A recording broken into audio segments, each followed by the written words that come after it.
Bulletin में इस वक्त की बड़ी खबर रायपुर से सामने आ रही है, जहां पर जिला उपभोक्ता विवाद निवारण आयोग के आदेश पर मारुति सुजुकी ने बयान दिया है कि मारुति सुजुकी ने कहा कि इस आदेश को चुनौती देंगे हम। मारुति सुजुकी इंडिया ने एक बयान में कहा कि इस मामले में शामिल कार E20 के अनुकूल थी और E20 ईंधन का उपयोग करने के लिए पूरी तरीके से काबिल थी। मारुति सुजुकी ने दावा किया है कि मिलावटी था ग्राहक की कार का ईंधन। ये दावा किया है। मारुति सुजुकी की तरफ से बयान दिया गया है कि फैसले में कई अहम तथ्यों की अनदेखी की गई है।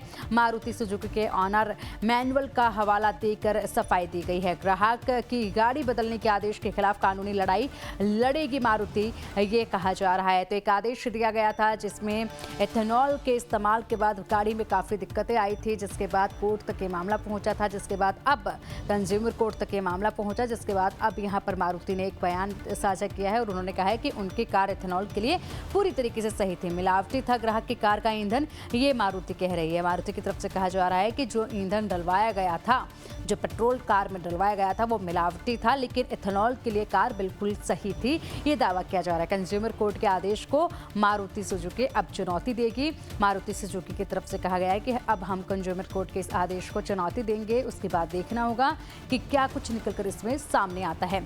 और अब यहाँ पर कंज्यूमर कोर्ट की तरफ से ग्राहक को कहा गया था कि या तो उन्हें नई कार दी जाएगी कंपनी की तरफ से, कंपनी उनको नई कार देगी और जो कार ख़राब हुई है वो लेने के बाद जो एथेनॉल के लिए काफ़ी सही हो वो कार उनको दी जाएगी, या फिर उन्हें जो है कीमत चुकानी पड़ेगी। लेकिन अब मारुति सुजुकी की तरफ से बयान साझा किया गया है कि हम इस फैसले को ही चुनौती देंगे। तो फैसले पर मारुति सुजुकी का ये बड़ा बयान सामने आया है, जिसमें लिखा है कि हमें माननीय जिला उपभोक्ता विवाद निवारण आयोग रायपुर के उस आदेश की जानकारी मिली है जिसमें ग्राहक के वाहन को नए E20 अनुकूल वाहन से बदलने का निर्देश दिया गया है। हम यह स्पष्ट करना चाहते हैं कि इस मामले में संबंधित कार पूरी तरह से E20 ईंधन के अनुकूल थी और इसके ऑनर मैनुअल में भी इसकी जानकारी दी गई थी। तो इसके ऑनर मैनुअल में भी इसकी जानकारी साझा की गई थी। वाहन से लिए गए ईंधन के सैंपल में मिलावट के पुख्ता सबूत मिले हैं। साथ ही कई अन्य महत्वपूर्ण तथ्यों को भी इस आदेश में शामिल नहीं किया गया है। मारुति सुजुकी कानून के दायरे में रहकर इस आदेश को संबंधित उच्च फोरम अदालत में चुनौती देगी। हम मजबूत इंजीनियरिंग प्रक्रियाओं और सिस्टम के माध्यम से गुणवत्ता, सुरक्षा और ग्राहकों की संतुष्टि के लिए पूरी तरह प्रतिबद्ध है। ये मारुति की तरफ से इस पूरे मामले पर दिया गया है बयान। अब इस बयान के बाद होगा ये कि मारुति सुजुकी चैलेंज करेगी कोर्ट के, कंज्यूमर कोर्ट के इस फैसले को। उसके बाद तथ्य यहाँ पर तमाम प्रूफ जो हैं वो रखे जाएंगे कंज्यूमर कोर्ट के सामने। उसके बाद देखना होगा कि कंज्यूमर कोर्ट कस्टमर को क्या कुछ कहता है।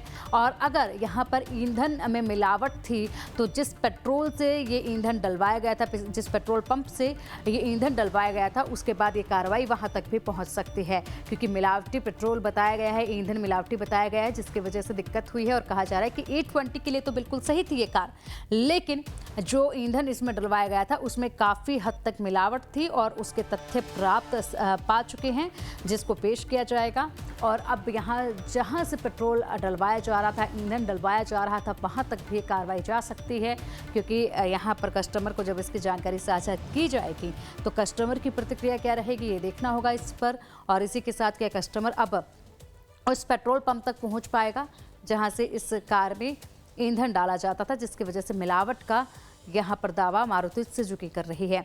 अब इसी पर अधिक जानकारी के लिए हमारे सहयोगी रायपुर से जुड़ चुके हैं अमित चौरसिया। अमित, देखिए, सुबह से हम देख रहे थे कि ये फैसला आया जिसमें कहा गया कि कस्टमर को या तो E20 वाली जो कार है वो मिलेगी या फिर पैसे जो हैं वो वापस करने होंगे कंपनी को।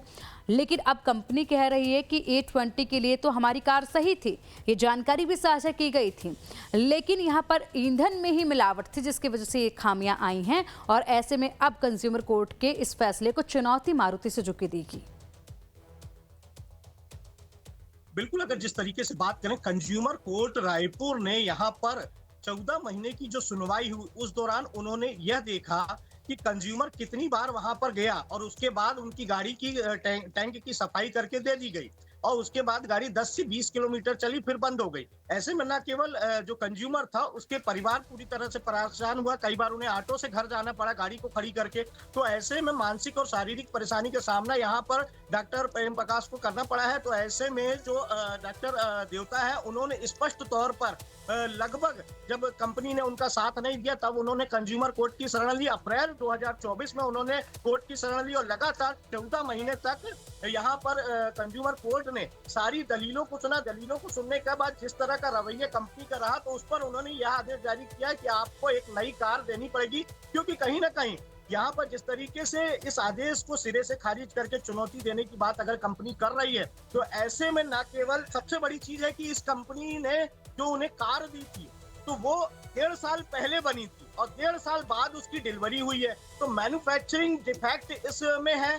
कहीं भी E20 का मामला जो है वह नजर नहीं आता, क्योंकि उनका इंजन उनकी गाड़ी 1.5 साल पहले बनी थी। उस समय 23 में ये गाड़ी बनी है तो 23 में E20 का कोई मामला नहीं बन रहा था। 2024 में E20 के मामले बने हैं तो E20 का इंजन सपोर्ट नहीं कर रहा था, जिसकी वजह से कंपनी ने पूरी तरह से ग्राहक को ठगा है। और ग्राहक जिस तरीके से वहां पहुंचे हुए हैं कि कंज्यूमर कोर्ट की शरण में गए और कंज्यूमर कोर्ट ने न केवल उनकी दलीलें सुनी और उसके बाद यह फैसला दिया है कि यहाँ पर उन्हें एक नई कार देनी पड़ेगी, या तो 21 लाख रुपए नगद और 1 लाख क्षतिपूर्ति देनी पड़ेगी। लेकिन जिस तरीके से सिरे से खारिज करके कंपनी जो मारुति इंडिया सुजुकी लिमिटेड है वो कह रही है कि कंपनी अब इस आदेश को चुनौती देगी, तो अब देखना यह होगा कि कंज्यूमर कोर्ट इस मामले में क्या कार्रवाई करता है, क्योंकि इसमें लगभग अगर कोर्ट ये पैसे नहीं देते हैं कंज्यूमर को या गाड़ी नहीं देते तो ऐसी परिस्थिति में हर 45 दिन में यहाँ पर 5% वो बढ़ जाएगा। तो इस तरीके से राशि बढ़ती जाएगी। अब देखना यह है कि चुनौती के दौरान ये राशि कितनी होती है। जी बिल्कुल बिल्कुल अमित, लेकिन फिलहाल ये मामला जो है वो खिंच सकता है। और क्या ऐसा हो सकता है अमित, जैसे कि बताया गया कि ईंधन में ही मिलावट थी जिसके पर्याप्त सबूत भी पाए गए हैं, तो जहां से ईंधन डलवाया जाता था, जिस पेट्रोल पंप पर पहुंचा जाता था, क्या वहां तक भी जा सकती है जांच?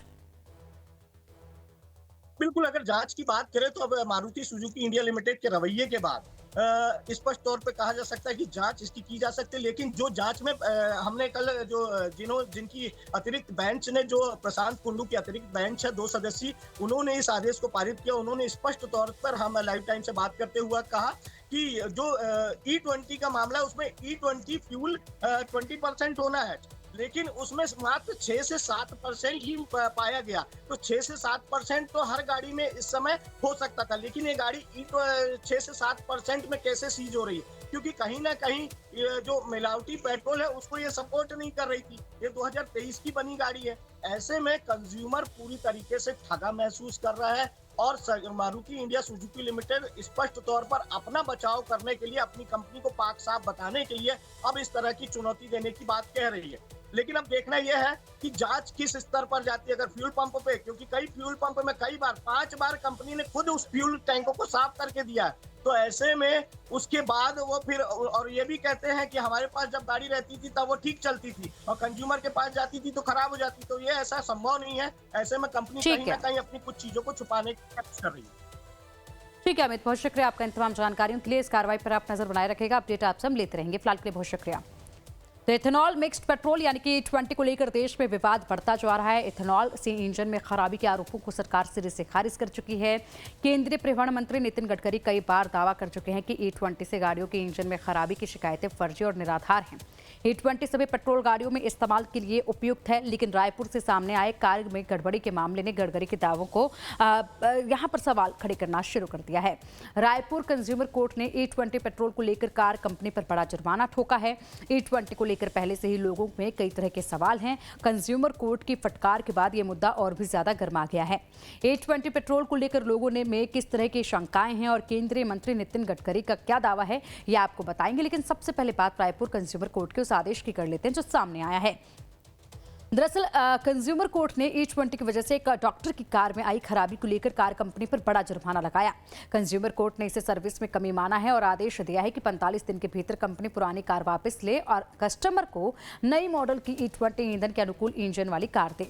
दरअसल जो कार डॉक्टर ने खरीदी थी उसका इंजन E20 के अनुकूल नहीं था। कंपनी ने इसकी कोई जानकारी कस्टमर को नहीं दी थी, जिसे कोर्ट ने कंपनी की बड़ी लापरवाही माना। कोर्ट ने कहा कि अगर कंपनी 45 दिन के अंदर कस्टमर को नई कार नहीं देगी तो उसे कार की कीमत RTO चार्ज और इंश्योरेंस प्रीमियम के साथ 20,50,494 रुपए देने होंगे। इसके साथ ही कोर्ट ने कार कंपनी को मानसिक प्रताड़ना के लिए 1 लाख रुपए और अदालती खर्च के 10,000 रुपए अलग से भी देने का निर्देश दिया है।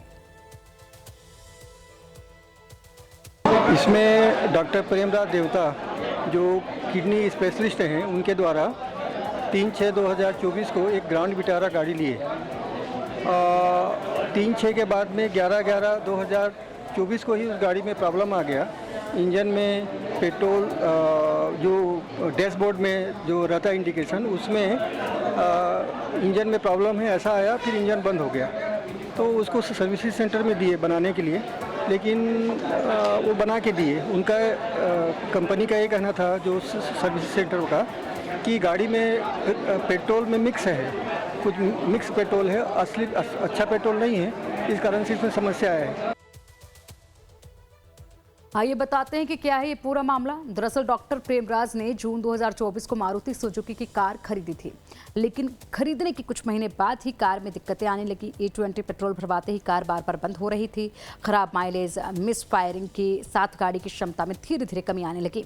बार बार सर्विसिंग के बावजूद कार में समस्याएं खत्म नहीं हुई। डॉक्टर प्रेमराज को इंजन से जुड़े बड़े खर्च उठाने पड़े, जिसकी शिकायत उन्होंने कई बार कंपनी से की, लेकिन कंपनी ने वारंटी देने से मना कर दिया और यहाँ तक कह दिया कि कार को कबाड़ में बेच दें। लेकिन डॉक्टर प्रेमराज ने हार नहीं मानी। उन्होंने अप्रैल 2025 में उपभोक्ता फोरम में कंपनी की शिकायत की, जहां 14 महीने की लंबी लड़ाई के बाद कोर्ट ने उनके पक्ष में फैसला सुनाया। मैं एज ए कस्टमर जब बहुत ज़्यादा परेशान हुआ, कोई भी हेल्प ना ही कंपनी की तरफ से ना ही शोरूम की तरफ से प्राप्त हुआ और गाड़ी बार बार ख़राब होती रही और उसका स्थायी समाधान जब नहीं निकला, तब विवश होकर मेरा जो व्यस्त जीवन है उसमें से भी मैं समय निकालकर अप्रैल 2025 से मैं माननीय उपभोक्ता आयोग में गया और वहाँ पे शिकायत दर्ज कराई। और ये मामला जून 2024 में जब गाड़ी खरीदा था, उसके बाद नवंबर 2024 से प्रॉब्लम आना चालू हुआ, जो कि 5 महीने का बस गाड़ी चला था। आइए समझते हैं कि रायपुर कंज्यूमर कोर्ट के इस फैसले के मायने क्या हैं और इसका क्या असर होगा। दरअसल इस वक्त देश भर के पेट्रोल पंपों पर इथेनॉल मिश्रित E20 पेट्रोल मिल रहा है। ऐसे में अगर कंपनियां ऐसे इंजन वाली कार बेचती हैं तो जो न्यू फ्यूल के अनुकूल नहीं है और कस्टमर को इसकी जानकारी नहीं देती है तो उन्हें भारी जुर्माना भरना पड़ेगा। आप भी जब कोई नई कार खरीदने के लिए शोरूम में जाएं तो वहां पर शोरूम पर सेल्समैन से ये ज़रूर पक्का कर लें कि जो वेरिएंट आप ले रहे हैं वह E20 कंपैटिबल है या फिर नहीं। दूसरी तरफ सवाल अब उन पुरानी कारों को लेकर भी है जिनके इंजन E20 के अनुकूल नहीं है। अगर पुरानी कारों का इंजन E20 के वजह से खराब होता है और उसमें बार बार गड़बड़ी आती हो तो इसके लिए कौन जिम्मेदार होगा, ये भी बड़ा सवाल है। जागो ग्राहक जागो। जी हाँ, ये उपभोक्ता फोरम का वह नारा है जो छोटी से छोटी वस्तु को उपभोक्ता को जगाता है कि यदि आपको बिल नहीं मिला है या आपको कहीं से ठगा गया है तो ऐसे में ग्राहक या उपभोक्ता फोरम पहुंचकर अपनी बात रख सकता है। कुछ ऐसा ही इस समय छत्तीसगढ़ की राजधानी रायपुर में हुआ है, जहां पे हमिंग सोसाइटी जो कटोरी हमिंग में रहने वाले डॉक्टर प्रेमराज देवता के साथ हुआ है। प्रेमराज देवता ने मई 2024 में grand Vitara Maruti Suzuki India private limited की एक गाड़ी खरीदी थी।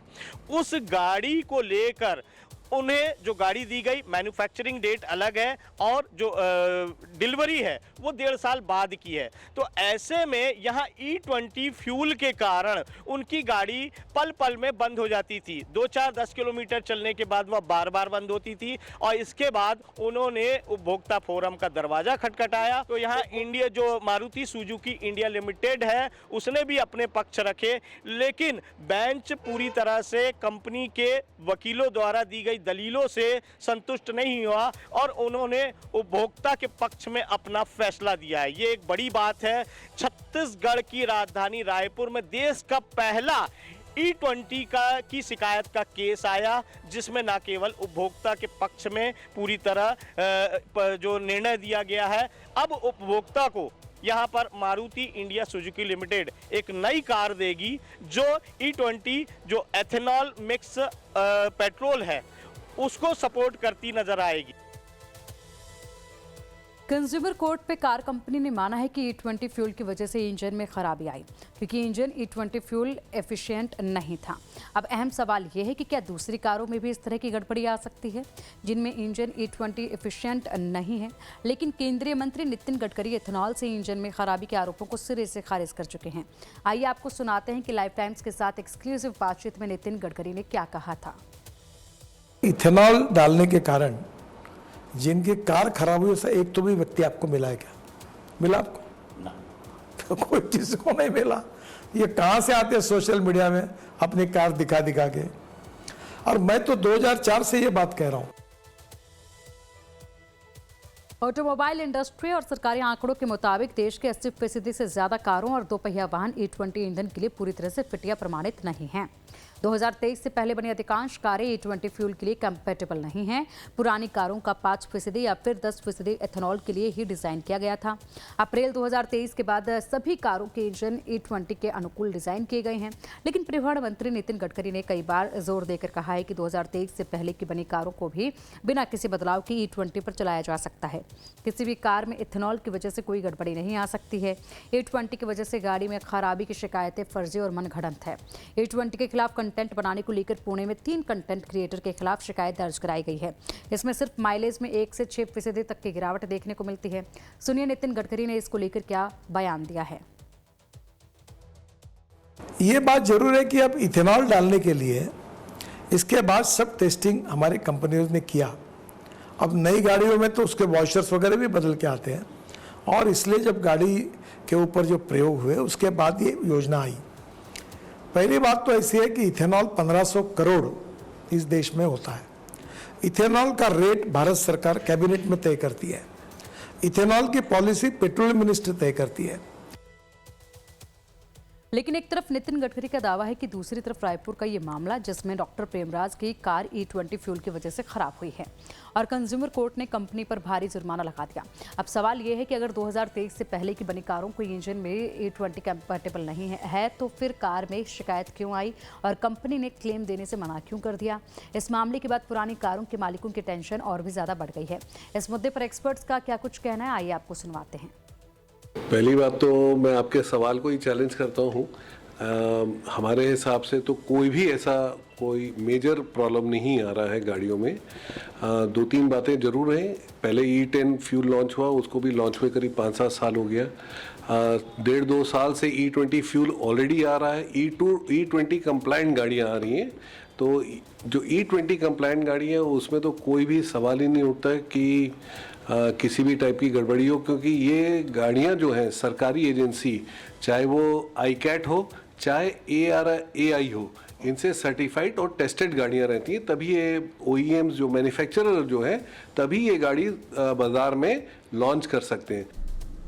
देखिए, अभी E20 को लेकर के रायपुर कोर्ट का जो आदेश आया हुआ है, इसका मतलब ये नहीं है कि E20 फ्यूल खराब है। इसमें नितिन गडकरी जी का कहना भी सही है कि E20 की वजह से गाड़ियाँ का इंजन जो है वो ख़राब नहीं हो रहा है, और सही भी है। इसमें इम्पॉर्टेंट बात यह है कि क्या गाड़ियाँ जो है E20 कंपेटिबल हैं कि नहीं। जो E10 वाली जो गाड़ियाँ हैं जो E10 ईंधन के लिए या पेट्रोल के लिए ही केवल बनी हुई है, उसमें अगर E20 को इस्तेमाल किया जाएगा तो उससे उनको नुकसान हो ही सकता है, 100% हो सकता है।